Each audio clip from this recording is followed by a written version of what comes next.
창세기 23장 1절부터 20절 말씀 같이 합니다. 사라가 127세를 살았으니 이것이 곧 사라의 향년이라.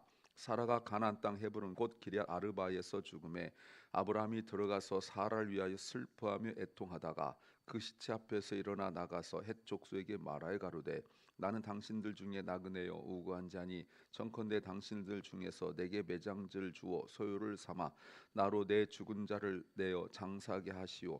헷 족속의 아브라함이 대답하여 가로되 내 주여 들어오소서. 당신은 우리의 중 하나님의 방백이시니 우리 묘실 중에서 좋은 것을 택하여 당신의 죽은 자를 장사소서. 우리 중에서 자기 묘실에 당신의 죽은 자 장사함을 금할 자가 없으리이다. 아브라함이 일어나 그 땅 거민 헷 족속을 향하여 몸을 굽히고 그들에게 말하여 가로되 나로 나의 죽은 자를 내어 장사하게 하는 일이 당신들의 뜻일진데 내 말을 듣고 나를 위하여 소알 아들 에브론에게 구하여 그로 그 밭머리에 있는 막벨라 굴을 내게 주게 하되 준가를 받고 그 굴을 내게 주어서 당신들 중에 내 소유 매장지가 되게 하기를 원하노라.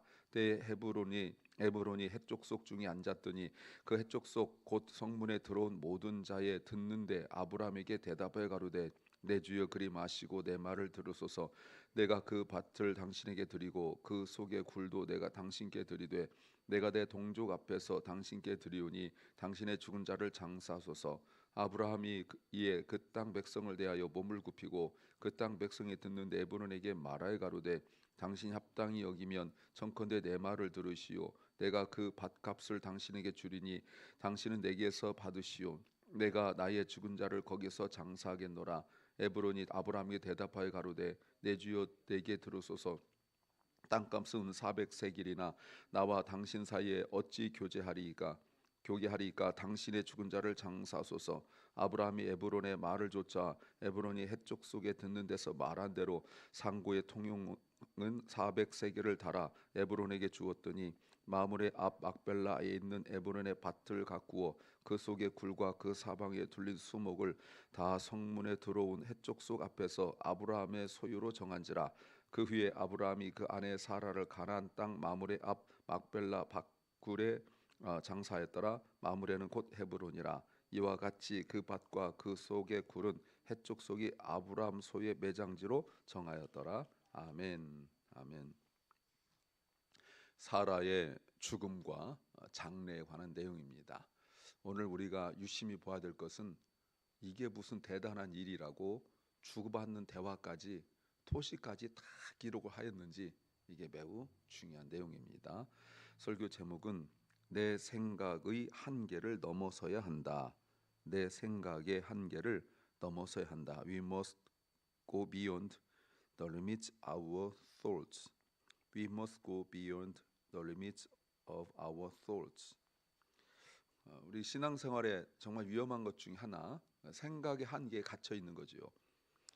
보는 것, 듣는 것이 제한적이기 때문에 생각도 제한적입니다. 그러나 우리 예수 믿는 자에게 주어진 축복 중에 하나가 무엇이냐면 생각을 넘어서는 거예요. 우리가 가장 큰 한계가 무엇이냐면 죽음입니다. 우리에게 있어 가장 큰 한계는 죽음이에요. 우리가 사실 보는 게 한계가 있잖아요. 듣는 것은 한계가 있습니다. 그리고 생각이 한계가 있을 수 있어요. 우리가 지금 이 공간에 있기 때문에 이 공간 너머에 있는 일 전혀 알 수가 없습니다. 우리가 이 정도는 마이크로 들을 수 있지만 또 멀린 소리 들을 수 없습니다. 생각도 마찬가지죠. 그러나 우리가 누구나 겪을 수 있는 생각의 차이가 있을 수 있고 보는 것 차이가 있을 수 있고 그리고 듣는 것 모든 것의 차이가 있을 수 있습니다. 지식의 한계도 차이가 있습니다. 그러나 누구나 다 반드시 겪어야 될 한계가 있는데 그것이 곧 죽음이에요. 이 한계는 누구도 벗어날 수 없습니다. 그러나 우리는 그 한계를 넘어설 수 있습니다. 그것이 기독교 신앙의 가장 위대한 점 아니겠습니까? 무엇을 알아야 될까요? 첫째는 내 눈에 보이는 것이 전부가 아니다. 내 눈에 보이는 것이 전부가 아니다. What we see with our eyes is not everything. What we see with our eyes is not everything. 자, 1절에 사라가 죽었습니다. 127세를 살았습니다. 이것이 곧 사라의 인생이었다, 향년이었다 라고 말합니다. 자, 사람이 한번 죽는 거야 뭐 당연한 일이죠. 자, 그런데 왜 이거를 별도로 다뤘느냐? 이게 매우 중요합니다. 이름을 사라로 바꿨습니다. 여러분, 만국의 어머니라고 이름을 바꿨어요. 예. 그런데 사라한 게 뭡니까? 아들 하나 낳은 것 뿐이에요. 심지어 지금 아들은 결혼도 못 했습니다. 나이가 상당히 많이 들었어요. 그런데 아직 아들은 결혼도 하지 못했어요. 그런데 어찌 사라가 될 수 있을까요? 어떻게 만국의 어머니가 될 수 있을까요? 사라보다 더 많은 아이를 낳은 분 많습니다. 당연하죠. 뭐. 그런데 어떻게 사라가 될 수 있느냐? 이게 중요한 거 아니겠어요? 왜 그렇습니까? 하나님의 언약 때문에 그렇죠. 하나님의 약속 때문에 그래요. 이름을 바꿨고 그리고 난 뒤에 겨우 아들 하나 낳은, 겨우란 말 죄송합니다만 여하튼 수를 제가 강조하려고 그러는 거예요. 겨우 아들 하나 낳고 그 아들도 지금 곧 60이 다가오는데 아직도 결혼을 하지 못한 지금 이 상황이에요. 근데 이 상황 속에서 우리는 이미 오늘 본문 바로 앞에 있었던 리브가를 우리가 볼 수 있어요. 예비하심이라 어제 말씀드렸잖아요. 근데 아직 드러나진 않습니다. 여러분, 이게요, 제가 이제 내일 마침에 본문이기 때문에 말씀을 드리겠습니다만, 아브라함이 있는 데서 그 리브가 있는 데는 어마어마하게 멉니다. 제가 내일 그걸 말씀드릴게요. 이거는 우연이라도 스칠 수 없는 그 거리예요. 예, 우연이라도. 그러니까 이거는 사람이 뭐 한 일주일, 2주일 이렇게 걸어서 만날 그런 거리가 아니에요. 그러니까 물리적으로는 이삭과 리브가는 절대로 못 만납니다. 오늘 같은 시대도 아니고 절대로 못 만납니다. 그러면 이삭은 이렇게 살다가 결혼도 하지 못하고 죽을 수밖에 없는 거죠. 왜냐하면 이제 곧 나와요. 아브라함의 고집이 대단합니다. 믿는 자가 아니면 안 된다. 지금 이런 대단한 고집을 가지고 있기 때문에 그냥은 절대 할 수가 없는 상황이에요. 그럼에도 불구하고 왜 사라입니까? 하나님의 언약 때문에 그래요. 사라는 죽었고 아직 외아들 이삭으로 말미암아 이루어진 일은 하나도 없습니다. 그럼에도 불구하고 사라가 사라인 것은 언약 때문에 그렇습니다. 그러므로 하나라고 해서 실망하거나 낙심하지 않을 이유가 어디에 있습니까? 하나님의 언약 때문에 있는 거예요. 이게 우리 그리스도인들이에요. 내 생각의 한계를 넘어설 수 있는 것은, 내 보는 것, 듣는 것의 한계를 넘어설 수 있는 것은 하나님의 언약 때문에 그래요. 그러니까 믿음이 약해지고 말씀이 약하면 항상 보고 듣는 것에 제한적이에요. 그게 전분주합니다.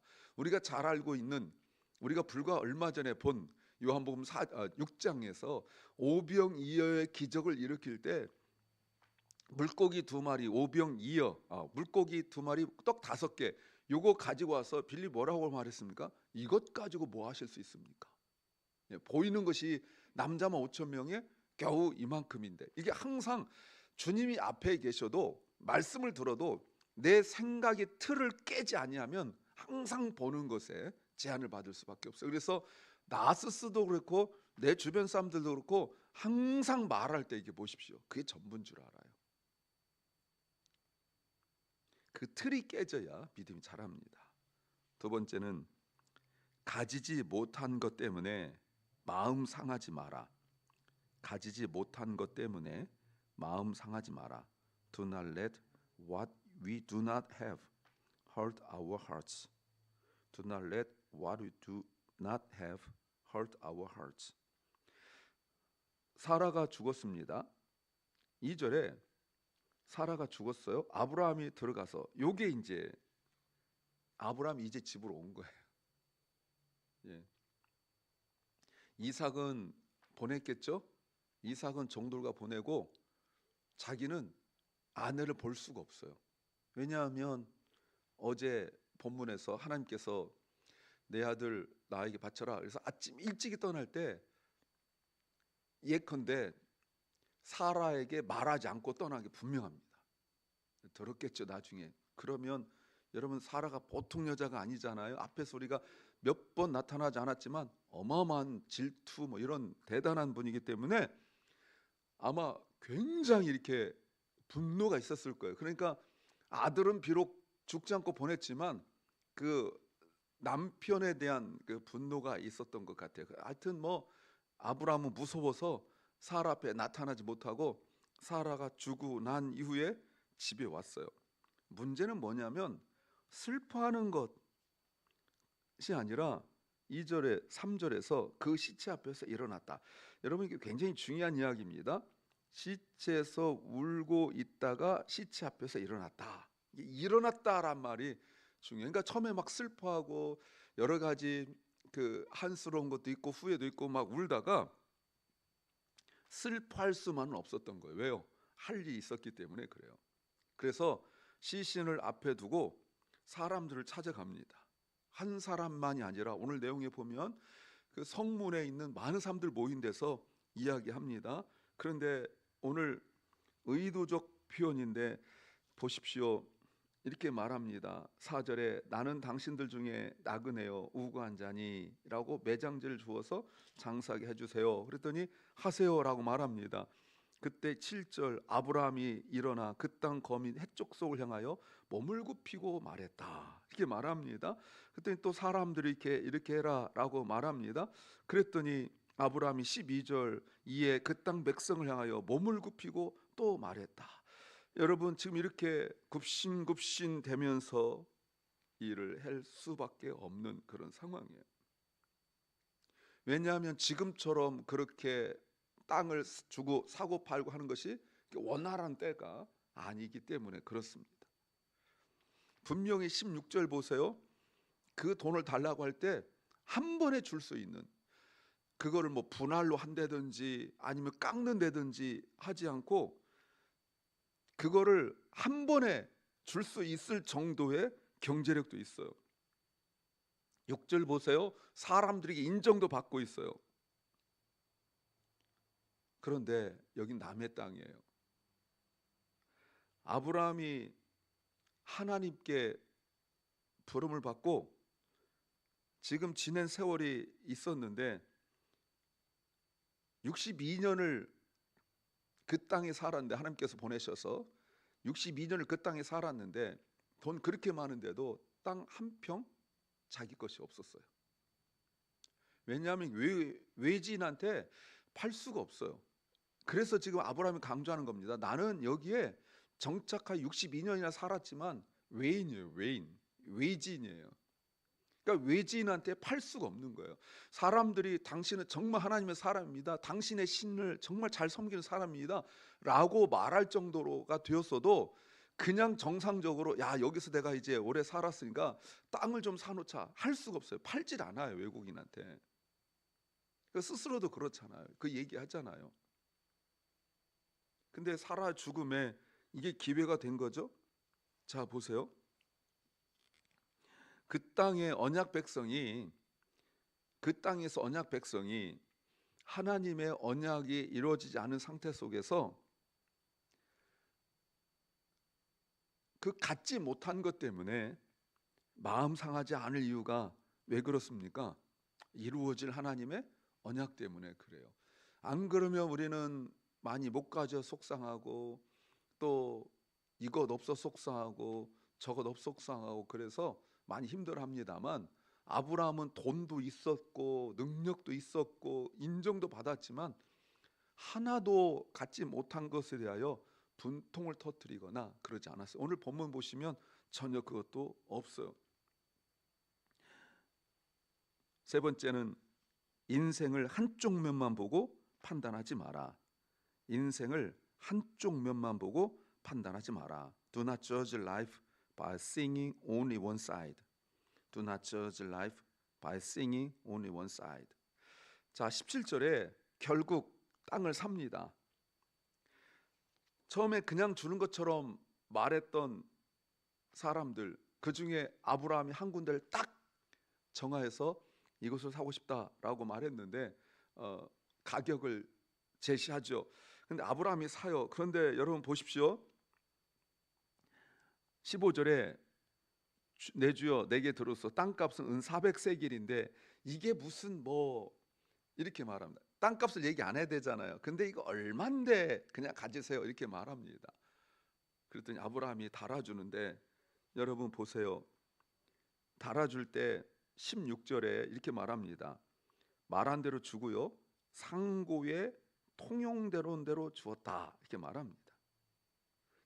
사는 사람들이, 그러니까 요게 두 가지 해석이 있어요. 하나는 그때 당시 자료들 이런 거 보면서 터무니없이 많은 돈을 불렀다. 아유 그냥 가지세요라고 말하지만 그런 마음 전혀 없었고요. 근데 부를 때 그때 시세보다 터무니없는 가격을 불렀다 이렇게 말한 분도 있고, 왜냐하면 여기 장사하는 사람들이라고 돼 있잖아요. 여러분 장사하는 사람들이 뭐 손해 보고 장사하는 거 보셨습니까? 그럴 수는 없는 거거든요. 그러니까 그냥 준다 해도 될 텐데 그냥 거래했다 해도 충분한데 왜 여기 장사하는 사람들 상인들의 거래 방법으로 줬다 이렇게 말하겠습니까? 그렇죠? 이거 굉장히 중요한 거예요. 또 하나가 그래도 아마 그때 인정받는 사람이니까 정상적 가격을 주었을 거다 이렇게 생각하지만 저는 앞에 부분을 생각해요. 더 많은 가격을 주고 샀을 것이다 이렇게 말합니다. 근데 이것 가지고 아브라함이 따지지 않습니다. 여러분 아브라함도 그 땅에서 62년을 살았어요. 시세를 모르겠습니까? 비록 지금 내가 땅 한 평 내 것도 없지만 시세를 모르겠어요. 그런데 아무 소리 하지 않고 그 값을 치릅니다. 왜 그랬을까요? 급하니까. 지금 이 땅이 어마어마한 더운 나라기 때문에 빨리 장례를 치르지 않으면 시신이 부패되거든요. 그러니까 빨리 해야 돼요. 급하니까 이것보다 2배를 달라 하더라도 줄 수밖에 없었을 거예요. 근데 여러분 이렇게 할 때 만약에 제가 그 해석하는 대로 정상 시가보다 높은 가격을 요구했는데 아브라함이 살 수밖에 없는, 그거 다 알거든요 사람들이. 그래서 샀어요. 그때 그 가격을 부른 사람도 그렇고 거기 앉은 사람들도 얼마나 속으로 이렇게 했겠어요. 뭐 어떤 사람은 아마 집에 가면서 아이 더부르지 그랬어 이렇게 할 수도 있고 우리끼리 얘기지만 뭐 여러 가지 반응이 있겠죠. 근데 어느 하나 이 많은 사람들이 거의 다 모였는데 어느 하나 한 사람이라도 그거 당신 너무한 거 아니요? 조금 너무 지금처럼 급해가지고 하는 사람 너무 터무니없이 부르는 거 아니요? 라고 말하는 사람 아무도 없었어요. 근데 여러분 아브라함이 알았을까요? 아니면 그 땅 사람들이 알았을까요? 나중에 이것이 어떤 결과를 만들어낼지 아무도 주목하지 않았어요. 아브라함도 몰랐고 그 땅 거민들도 몰랐어요. 그리고 사라의 매장지 무덤을 만들었어요. 그리고 이야기가 끝이어집니다. 아무 일도 없었던 것처럼. 여러분 그러면 의미하는 것이 사라의 죽음입니까? 성경에 이제 보면 죽음이 많이 나옵니다. 뭐 이삭의 아내 리브가도 죽었을 것이고 그 다음에 야곱의 아내들도 죽었을 것이고 라헬의 무덤에 대해서만 나오고 뭐 그렇지만 이제 레아는 여기에 묻힙니다. 그래서 많은 죽음이 이렇게 나와요. 근데 유독 사라의 죽음에 대하여 이렇게 자세하게 기록한 이유가 무엇일까요? 그 땅을 사서 그랬을까요? 이제 이 무덤에 아브라함, 이삭, 리브가, 레아, 야곱이 묻힙니다. 그런데 여기서 툭 나온 걸 보십시오. 19절에 그 땅의 이름이 원래 마므레인데 곧 헤브론이라 라고 슬쩍 흘려놔요. 그러니까 이때 당시에는 헤브론이라고 하지 않았겠죠. 그런데 나중에 헤브론이라는 것을 알게 될 때 이 헤브론이 어떤 땅인지 여러분 아시잖아요. 이스라엘 사람들에게 상징적 아닙니까? 다윗이 처음으로 왕이 된 곳이죠. 그런데 그 다음 보세요. 20절 이와 같이 그 밭과 그 속의 굴을 해쪽 속이 아브라함 소유의 매장지로 어떻게 했다고요? 정했다.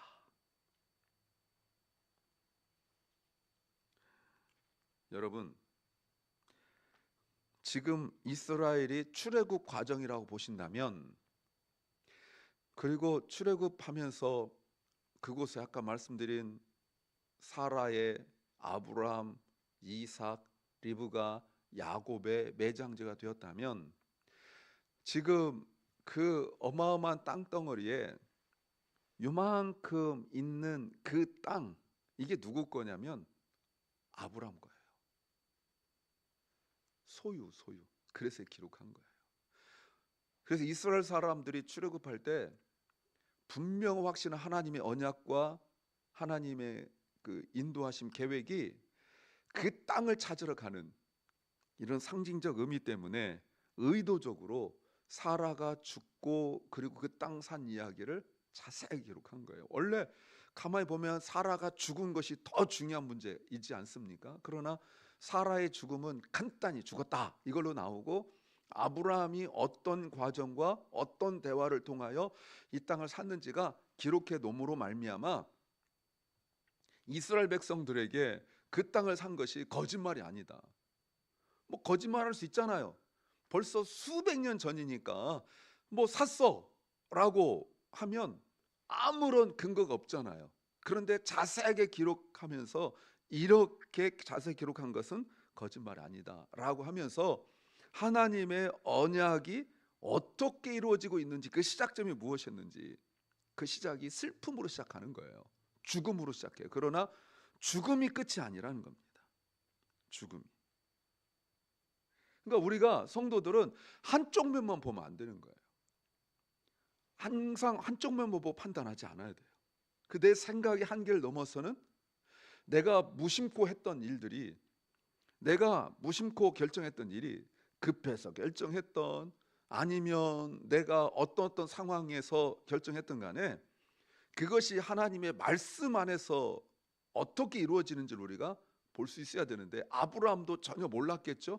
그러나 수백 년 지나고 난 뒤에 아브라함의 오늘 이 행위가, 사라의 죽음, 이 죽음이라는 이 한계가 어떻게 하나님의 그 약속, 구원 약속이 이루어지고 있는지를 우리가 우리 자신을 통하여 이루어져야 됩니다. 그래서 오늘 한 번의 기도가, 우리는 기도하면 기도한 내용도 잊어버릴 수 있잖아요.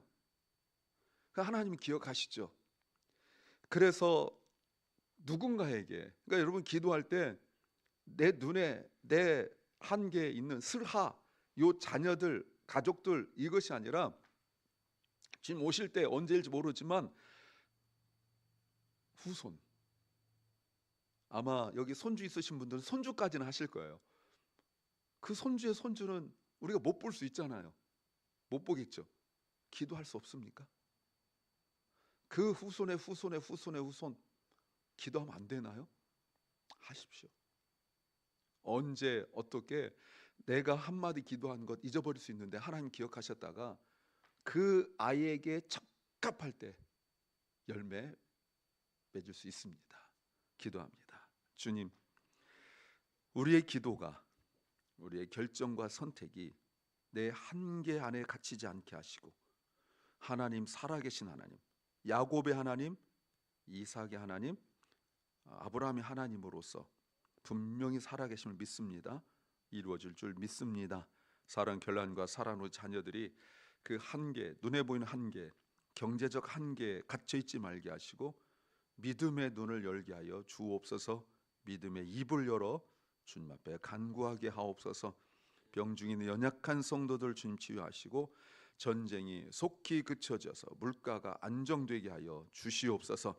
주님께서 역사하시면 사마리아 성에 일어난 역사처럼 내일 이맘때 역사가 이루어질 줄로 믿습니다. 오늘 하루 우리에게 주신 주님 감사합니다. 이 하루가 주의 은혜 가운데 있는 하루가 되게 하시고, 또 우리가 저녁에 모여 함께 기도할 때에 주의 성령으로 역사하여 주시옵소서. 예수님 이름으로 기도하옵나이다. 아멘. 하늘에 계신 우리 아버지여, 이름이 거룩히 여김을 받으시오며 나라의 마옵시며 뜻이 하늘에서 이룬 것 같이 땅에서도 이루어지이다. 오늘날 우리에게 일용할 양식을 주옵시고 우리가 우리에게 죄 지은 자를 사하여 준 것 같이 우리 죄를 사하여 주옵시고 우리를 시험에 들게 하지 마옵시고 다만 악에서 구하옵소서. 대개 나라와 권세와 영광이 아버지께 영원히 싸움나이다. 아멘.